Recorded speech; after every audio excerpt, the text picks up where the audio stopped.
कहते हैं कि पहले तोलो फिर बोलो, क्योंकि कम बोलना और समझदारी की बात करना अक्लमंदों की निशानी। कनाडा के अंदर भी यही हालात हैं कि अगर ट्रूडो कुछ करते हैं तो अगली रजीम उसको आके आना। लेकिन जिसकी अकल पे कहीं के पत्थर पड़ जाए तो फिर वो तो सोचने की बजाय कर गुजरने पर यकीन रखे। ऋषि सुनाक की सरकार ने 300 बैंक अकाउंट क्लोज कर दिए हैं खालिद। और ऐसे शख्स को अच्छे बुरे की तमीज नहीं रहती, और कहने की बदकिस्मती से इस तरह की एक शख्सियत हमारे पड़ोस में हुक्मरानी की कुर्सी तक जा पहुंची। हमारे ऊपर यही इल्जाम लग रहा है और यही हमें कहा जा रहा है कि जनाब आप एंटी इंडिया जो मिलिटेंट ऑर्गेनाइजेशंस हैं उनको सपोर्ट कर रहे हैं। ठाट साहब, हमसे कहाँ भूल चूक हुई है? यकीनन आप समझ गए होंगे मैं किसकी बात कर रही हूँ, चाय वाले की बात कर रही हूँ जो कि भारत का वजीर आजम बना बैठा है। और तुम लोगों ने अपने देश में ले लिया, आज की तारीख में तुम लोग छाती पीट रहे हो। And you kept investing in. ये दुनिया को, आपको भी प्रॉब्लम यही है, दुनिया को भी यही इशू है। मसला ये है कि अब दुनिया आपसे वो टेररिज्म खरीद नहीं रही। Miliband took to social media to express her appreciation, hailing the CAA as a true act of democracy and pathway to peace. सऊदी अरब, जिसको मुस्लिम उम्मा का लीडर कहा जाता है, वो भारत को बहुत ज़्यादा कॉपी कर रहा है। पहले उन्होंने अजान के मामले में भारत को कॉपी किया कि लाउड स्पीकर में अजान नहीं दे। अब इंडिया के अंदर CAA आया। वो चाय वाला नरेंद्र मोदी, ये तार इसका बिगड़ा हुआ है बेटा, जो समझ बूझ से बिल्कुल आ रही। बेटा नीचे आओ। कहते हैं कि खाली ज़हन शैतान का घर होता है, और इस शख्स का ज़हन खाली होने के साथ साथ इसके अंदर जंगी जुनून भी सवार है। बल्कि आज ही मैं इसमें देख रहा था कि मलेशिया के अंदर ताइवान से जो आपके सेमीकंडक्टर बनाने वाले हैं, कुछ तो इंडिया आ गए। आज इंडिया पर दुनिया प्रेशर नहीं डाल सकती। आज दुनिया इंडिया के ऊपर प्रेशर डालती भी है, तो उनका जो रवैया होता है वो आपको बता रहा होता है कि वो प्रेशर बाय करने वाले नहीं है। आपको, मैं यकीन करें, आपको सिर्फ एक चीज चाहिए, नेशनलिज्म।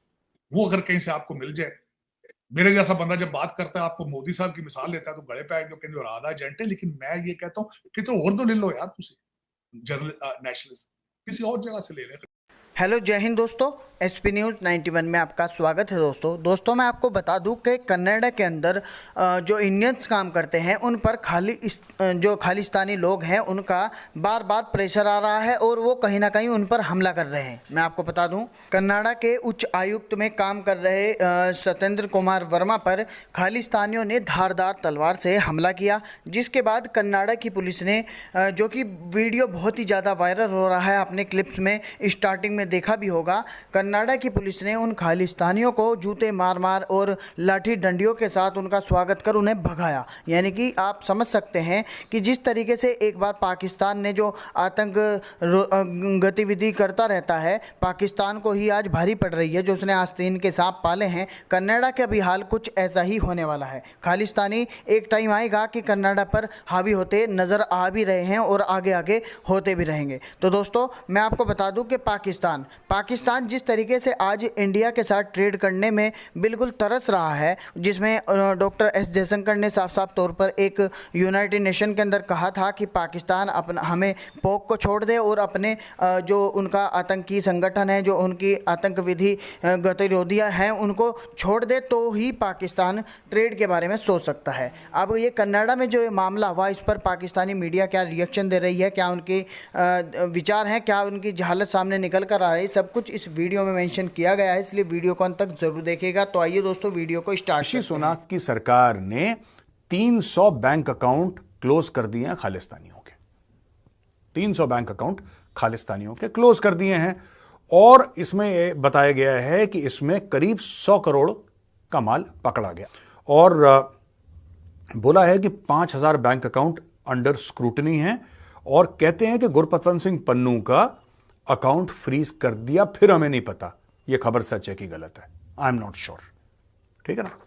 अच्छा दोस्तों, ये सस्पेक्टेड फाइनेंशियल इरेगुलरिटीज और कंसर्न्स एक्सट्रीमिस्ट और ये ऋषि सुनाक के जो G20 में खालिस्तानियों के कमेंट थे, वो मैं आपको बाद में बताऊंगा। अब इसको एनालाइज करते हैं। दोस्तों ऐसा है ना कि या तो ये अकाउंट सीज हुए हैं, नहीं हुए। दो ही सूरत हो सकती हैं। अगर नहीं हुए तो करने चाहिए, और मुझे ऐसा लगता है कि अगर नहीं हुए तो यूके कर देगा, क्योंकि यूके इनसे बड़ा परेशान हो गया है। मैं आपको बताता हूं, और ये मैंने यूके के ना कई बंदों से बात करी है, और मैं उनसे एक ही सवाल पूछता हूं कि आप किसी और देश का कूड़ा अपने देश में, कूड़ा तो कोई नहीं लाता, कूड़ा तो बाहर फेंका जाता है। ये जो खालिस्तानी है ये कूड़ा है, ये दे आर रबिश, ये कूड़ा करकट है। तो आप अपने देश में कूड़ा क्यों लेते हैं? कह रहे नहीं साहब वो हमारा ये है कि हम ह्यूमन राइट्स। मैंने बोला सुनो, ये ह्यूमन है ही नहीं। उस रिपोर्ट में ये कहा गया है कि पाकिस्तान की एक हिस्ट्री है कि वो एंटी इंडिया ग्रुप्स को सपोर्ट करता है, मिलिटेंट ऑर्गेनाइजेशन को सपोर्ट करता है। तार साहब, हमारे अमेरिका के साथ इतने अच्छे ताल्लुकात रहे हैं, अमेरिका के साथ हमने मिलकर दहशतगर्दी की जंग भी लड़ी है, सारा कुछ किया है। आज तक हमारे ऊपर यही इल्ज़ाम लग रहा है और यही हमें कहा जा रहा है कि जनाब आप एंटी इंडिया जो मिलिटेंट ऑर्गेनाइजेशंस हैं उनको सपोर्ट कर रहे हैं। तार साहब, हमसे कहाँ भूल चूक हुई है कि हमने जानें भी दी, पैसे भी लगाए, नुकसान भी कराया, और आज अमेरिकन इंटेलिजेंस कम्युनिटी जो है वो थ्रेट असेसमेंट करे और ये कहे और वही बात करे जो डॉक्टर जयशंकर वॉशिंगटन में, न्यूयॉर्क में, लंदन में खड़े होकर करते हैं, वो वही बात कर रहे हैं। सो जो डॉक्टर जयशंकर के अल्फाज हैं, मैं समझता हूँ अमेरिकन इंटेलिजेंस जो कम्युनिटी की जो असेसमेंट है वही है। तो फिर हमने जो इंटरनेशनल कम्युनिटी और अमेरिका के साथ मिलके वो जो किया, बंदे मरवाए, सारा कुछ जो वो किधर गया? तार साहब जरा इस पर थोड़ी रोशनी डालें। चीमा साहब, सबसे पहले तो मैं ये बताना चाहूंगा कि अमेरिकन इंटेलिजेंस जो इसकी है वो मैं उससे डिसएग्री करूंगा। उसकी वजह ये है कि इसी इंटेलिजेंस CIA की इंटेलिजेंस थी सबसे पहले इराक के बारे में, वो फेल थी। उसके बाद इंटेलिजेंस उनकी इराक काबुल के बारे में थी, वो फेल थी। फिर उसके बाद उन्होंने कीव के बारे में इंटेलिजेंस की अपने के लिए, वो भी फेल थी। CIA का ऑपरेशन बिल्कुल नहीं कर रहा, बिल्कुल ही नहीं काम कर रहा। हाँ, उनकी असेसमेंट जो है, अब उसमें मैं बताना चाहूंगा बल्कि आज ही मैं इसमें देख रहा था कि मलेशिया के अंदर ताइवान से जो आपके सेमीकंडक्टर बनाने वाले हैं, कुछ तो इंडिया आ गए, कुछ मलेशिया जा रहे हैं, क्योंकि ताइवान के ऊपर हो सकता है फ्यूचर में अमेरिकन जो है वो सैंक्शंस लगाएं उसको चाइना को रोकने के लिए, दूसरी चीजें करने के लिए। और तीसरा उसमें चीमा साहब, मैं ये बात ये खासकर अगर आप डॉक्टर जयशंकर के हवाले से ये कर रहे हैं, जाहिर है उन्होंने, they are their strategic partner, वो उनके साथ उनका इन्फ्लुएंस है। मैं हमेशा बार बार ये कहता हूं कि वॉशिंगटन DC में इस वक्त भारत का इन्फ्लुएंस इजराइल के बाद दूसरा सबसे स्ट्रॉन्ग लॉबी जो है भारत की है। तो जाहिर है वो उनकी गीत ही गाएंगे, उनकी बातें करेंगे, उनके साथ चलेंगे। लेकिन पाकिस्तान के हवाले से मैं दूसरी बताना चाहूंगा। पाकिस्तान, आपने एक चीज अडॉप्ट की, रशिया जब आया आपने इसको अपनी फॉरेन पॉलिसी और हर डिफेंस पॉलिसी, हर चीज इसमें झोंक दी, पूरा मुल्क ही झोंक दिया डॉलरों के खाते। लेकिन फिर आप उससे बाहर नहीं निकले। ये दुनिया को, आपका सबसे बड़ा मसला ये है, आपने उसको ट्रेड बना लिया लेटर, क्योंकि आपके पास और कोई प्रोडक्ट मैन्युफैक्चर आपने करने की कोशिश ही नहीं की। आपने फिर उसी के ऊपर ही इन्वेस्टमेंट रखी, क्योंकि उसका रेट बहुत, उस पर रिटर्न बड़ी अच्छी थी।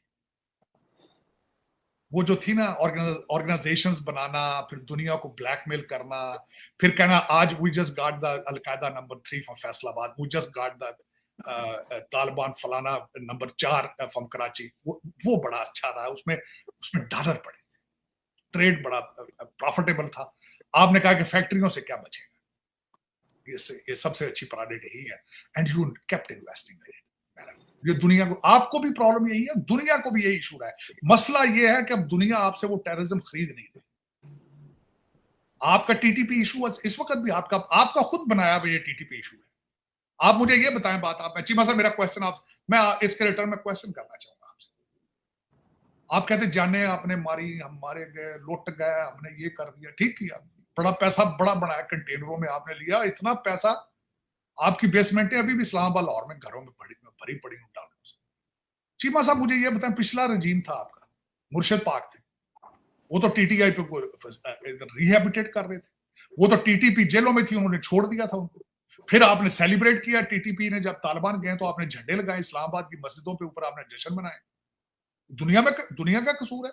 आपके असेंबली में मुर्शिद पाक खड़ा होकर कह दे जी जंजीरें तोड़ दी हैं, मुर्शिद पाक अगर खड़ा होकर असेंबली में कह दे कि उसामा बिन लादेन शहीद है, दुनिया का कसूर है ये?